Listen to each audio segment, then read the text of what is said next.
Hello, DappCon. Wie geht's? I don't speak German, don't worry. I was wondering how you guys are because it's an early hour and I had trouble waking up. Have you already scanned this code? Because like everyone likes scanning QR codes, so I hope you already scanned it. If you didn't, I'll tell you later what that is. If you did, have fun with it. Anyway, my name is Pawel. I will be talking about oracles, Chronicle oracles to be more precise, because I work for Chronicle, and we are building oracles. This is going to be a very nerdy look at what we are doing. I like walking on the stage, so I'm sorry to the camera.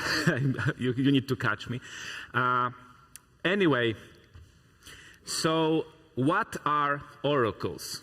And my definition of oracles is that they are turning gossip, what everyone says, what someone says, what's the weather, how many people came to DappCon, and whatever else you can think of, they turn the gossip into fact. And it is very important to make sure that the fact that you use is correct for you. What we have in our system is we have a set of feeds that see the information off-chain. And by off-chain, I mean of the exact chain that you are on and that your project is on. Because everything outside this blockchain has different assumptions, different security, and everything that is on a different chain than your project is actually off-chain. So feeds see that, and then oracles remember. And how do we choose people? How do we choose the feeds that give us this information? It is reputation. Reputation, this trustless world is a meme. We need to trust someone. You can either trust a centralized bank, you need to trust the developers that they did everything okay, and then when you have someone putting the data on chain, you also need to trust them. But there are ways to lower the bar or raise the bar on this trust. So there are ways to mitigate this problem of trust, and we are using most of them. So there are many reputable projects that serve as feeds for Chronicle oracles. And as you can see, there's Maker, there's Gnosis, there's all of those are very reputable. They have great reputation. Until something bad happens, we are very glad to work with them. And we do not trust any single one of them. That's the thing. Never trust a single entity, and you'll be better off. So what do oracles do actually under the hood? The feed takes the data from off-chain, from the world, from exchanges, from I don't know where, like weather reports. They collect this data, they process it somehow, and they sign it. That's the best way to verify that only the allowed feed has signed the message and the data. And then they need to store it on-chain. Without storing it on-chain, it is really harder to use this data because chains are blind. We are using multiple data models for different things. Of course, most of them are prices. And as you can see, we have simple data models for the legacy coin, as you can see here. And we have more complex data models that use many levels of data points. Together with that, there's origins. We define origins as the actual place the feeds are taking the data from. So you have, for example, Binance, but you can also have on-chain sources for the prices or whatever else is already stored. So we are utilizing both off-chain and on-chain data, but still that all of that gets collected off-chain, processed on-chain, signed by verified parties, and then sent to a peer-to-peer network. It's not even to us. We are not running the end part of this process. It's just they are sending it publicly to a peer-to-peer network, and anyone can permissionlessly use it.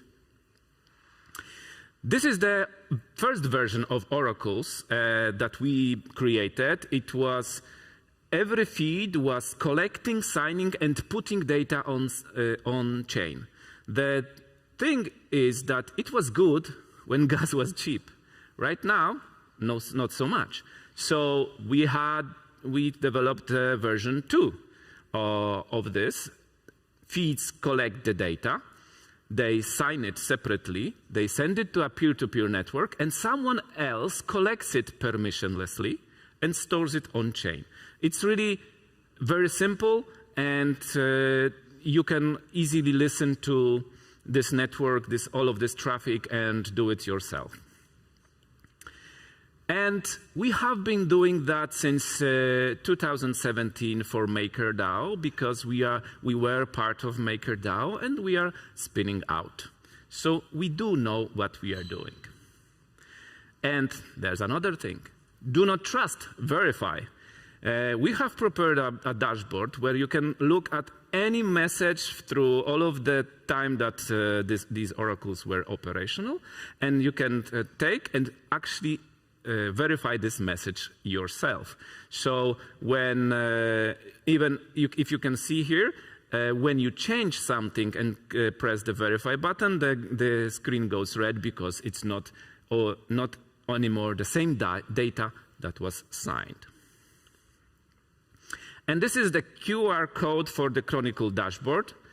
I should have put the address here, like written in normal text. It's chronicleprotocol.org/dashboard.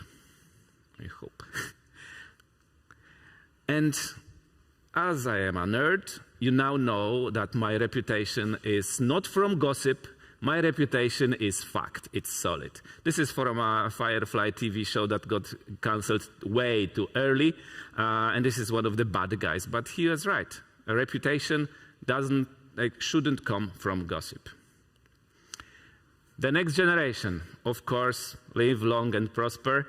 What we are doing right now is we have developed a new version of the oracles, better, faster, cheaper. And our goals were to implement the same code on all of the chains. It needs to be the same because it's verified, it's got audited, and it's easier to manage, and then when every chain has the same code, it's more or less works the same, except for some particular properties of a specific chain. But apart from that, we managed to have a single implementation for all of the chains. The second goal that we had was we wanted to decouple the Oracle updates from the number of feeds that are in this message. Right now what we have a bar of 13 feeds that are 13 signed messages that are required to make an update to an oracle. Out of 22, we take the majority, so it's more than half consensus, and anyone can permissionlessly take that and put it on chain. The contract verifies the signatures, the contract verifies everything. But the more feeds we have, the more signatures we have. In a normal operation, we would have the gas cost go up. We don't want that. And there's a third goal. We wanted to minimize the Oracle gas cost, like even independently of keeping it separate from the number of feeds. And of course, the more feeds and the more signatures we can verify in a transaction that is not too expensive, the more secure the data is. Because theoretically, more people would need to collude to make this a fake message. So enter Chronicle Scribe. We have developed a new version of the oracles, V3 it's sometimes called, and it uses Schnorr signatures. Schnorr signatures are the ones being used in Bitcoin for quite a while, and it's working quite well. And our development team went through all of the science and all of the documents that are describing different signatures and different signature schemes to find something that will work for us and that we will be able to implement on-chain in Solidity using the existing precompiles, the existing code that is already there. So there's Schnorr signatures, there are optimistic updates, and there's a challenge bounty for a time where something's wrong with the optimistic update. And now, how does that work? So normally, as I said, we have multiple signatures. We have 3 feeds. You needed 3 signatures, and then that goes into the contract. You need to verify every signature separately. That's costly. Easy recover is expensive. And then the signature aggregation that we have is that there's some magical math happening. Okay, not magical. There's math happening. It sums the signatures and then has single signatures at the end that the contract can verify, which is way cheaper. And then this approach is best for where a chain has cheap compute and expensive call data, because with Schnorr signatures, as we have done it, the call data with the number of feeds being more and more in a transaction, the call data only grows slightly. So we can scale it really, really well. So L2s will be and are using this Schnorr aggregation. And then we have an optimistic update. What's it about, you ask? So we calculate the Schnorr signature as before off-chain, but we are not executing the transaction that verifies that immediately. We have one of the feeds verify that, okay, everything's fine, and vouch for it. So that's the blue signature here. And the contract verifies only one signature. Why only one signature? I'll explain later. So it's cheap, and it's really fine, because when you have expensive compute and data on a chain, it is really, really driving the gas cost lower. Yeah. What happens when someone lies? So there's a malicious actor, and they have an improper signature and send it, but they vouch that it is proper. What will happen? Well, someone can come and challenge this, and someone says, no, no, no, no, no, wait, you're not going to be doing that. What they do, they provide another check. So they execute a transaction on the contract. It checks for the validity of this signature. It's not valid. What happens? That data provider gets banned. That's one penalty for them. But also the wonderful person or people that did this save get some money. And here comes the best part. We have experienced a gas cost improvement of 66%, which is enormous. For example, the cheapest transactions that we had was a little bit over 60,000 gas. The theoretical minimum of a transaction for ETH transfer is 21K. And 66 is just like 3 times more. So it's really, really cheap. Why is it important that it needs to be cheap? So if you're paying for it, you need it to be cheap. Both your users, if they are paying for it, it will be cheaper for them. And you, your project, it will be cheaper for you. So the great announcement. We are launching exactly today. Our teams are working around the clock and around the world to be spinning up new Schnorr signature schemes and new servers with Schnorr, which are doing the Schnorr signature ceremony, because it's a cool ceremony. If I have time, I can explain it to you. And today is exactly the day for our launch. Like, I wasn't expecting to be presenting this very day, but yeah, I am really glad. So we are launching, and what you can do, you can actually get in touch with us and see what's going on. So these are all our addresses. There's no QR code for that, but you are very welcome to get in touch. And of course, I needed to do that. It's Oracle's The Next Generations, and we are on. I see I have some time, so I would like to use this time to express enormous gratitude to the organizers of this conference. I know firsthand how hard it is to organize a conference. So what I am proposing is that we bring our hands together to thank the organizers. So thank the organizers with me. Thank you to the MC, thank you to the organizers, to the venue. I love the stage, as you can see. And I remember, I can talk whatever I want, right? So I remember at IT Warsaw, we had a problem with the projector. We needed to switch the projector in between presentations, which is very hard. So I really, really know how painful it is to organize such a conference. And fortunately, I had the time to do stand-up, freestyle stand-up, which helped me actually prepare for the presentations, which was next. And then next presentation was mine.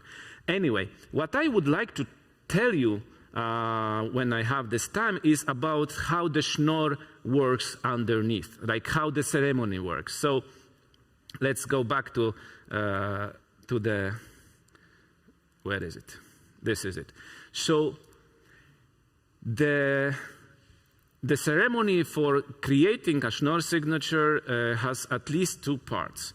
The first round is every feed, every data provider needs to commit to a nonce, to a random number that everyone agrees on. And when they all send their signature of this random number, then we can start the second phase, the actual signing. The math underneath is interesting that both the commitments and the signatures get summed to create the signature, and these are the mathematical properties of these signatures, that the sum can be actually quite easily verified. So this is quite a lot of work, and we have a peer-to-peer network. We are using libp2p, which is used by Ethereum and many other reputable projects. libp2p is a spin-out of IPFS, which I hope you know. And we have great plans for oracles in general, because everyone will need oracles. If you have a bridge needs an oracle or is an oracle in itself. If you, like, there are many, many names for oracles, but if you spot a pattern where something happens off-chain or on a different chain than yours, and someone puts this data on your chain for you to use, then it's an oracle, and that's it. I love how developers, software developers in particular, you've seen the meme probably, we have 14 standards, and then, okay, let's do a single standard for all, and then now we have 15 standards of whatever anyone can think of. So those names for oracles, then those new names are still oracles underneath. And yeah, I think what I would really like you guys to do is where is the dashboard?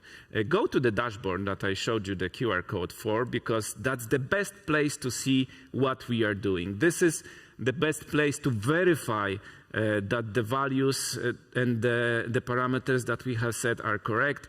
And we are planning for much more. I will not be divulging everything right now, but I do hope to see a lot of more of a chronicle in the verse. So yeah, thank you very much. Thank you to the organizers. Thank you to the audience. Thank you to the internet. Yeah, I hope to hear from you and to see how you like our oracles.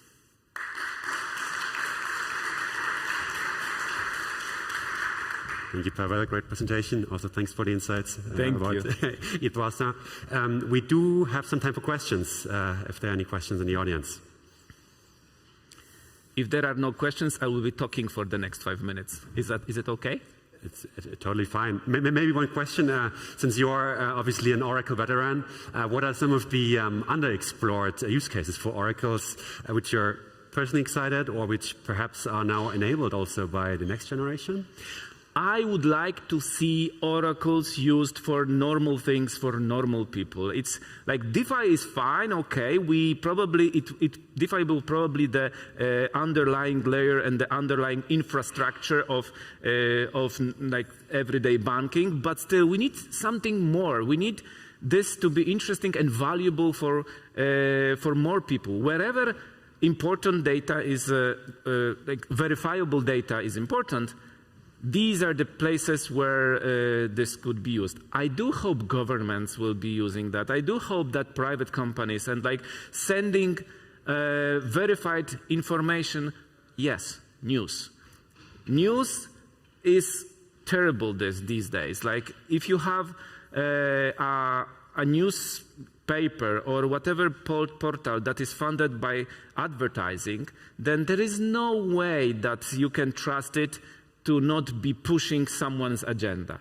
And then when you have reputable projects, reputable websites, they don't have a way to prove to you that this information came from them. And then this is a whole mess. I would really, really love to see every HTTP request and response be signed. This is expensive on the compute right now, but if we, for example, implemented an Nginx or whatever Apache server that had the signature of the content inside the headers, this would be really, really great.